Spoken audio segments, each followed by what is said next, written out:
একই রকম 3টা কেকের অর্ডার ছিল। এত আর্জেন্ট অর্ডার ছিল।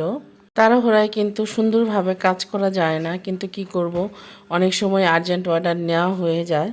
অর্ডারটা কনফার্ম হয়েছিল হলো রাত 12টার পরে, আর অর্ডার কেকটা নিতে আসবে হলো সকাল 8টার মধ্যে। আমার বাসায় যেহেতু ওভেন ইউজ করা যায় না, ওভেন চালালে 5 মিনিট পর পর কারেন্ট চলে যায়।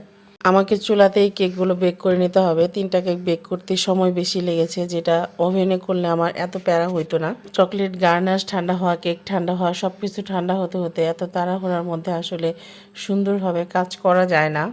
আজকে আমি চকলেট গার্নাশটা ছেঁকে নিতেই ভুলে গেছি, দেখেন।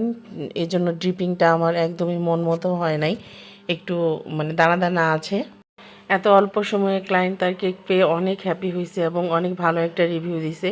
কেকের টেস্ট তাদের অনেক ভালো লাগছে। 3টাই ছিল আমাদের বাজেট ফ্রেন্ডলি কেক। এটা চকলেট কেক হলো 550 টাকা পাউন্ড, আর আমি এই কেকটার দাম রাখছিলাম 1 পাউন্ড যেগুলো, সেগুলোর দাম রেখেছিলাম 650 টাকা। 2 পাউন্ডটার দাম পরে রেখেছিলাম 1200 টাকা।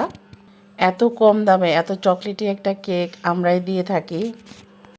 সবগুলা কেকেরই ওজনে অনেক বেশি হয়েছিল, আর এটা হয়েছে শুধুমাত্র ভিতরে অনেক বেশি চকলেট ব্যবহার করার কারণে। আমি এখানে 2D নজল দিয়ে কিছু গোলাপ করে দিচ্ছিলাম। 2D নজলের কাজগুলো আমার খুবই ভাল লাগে।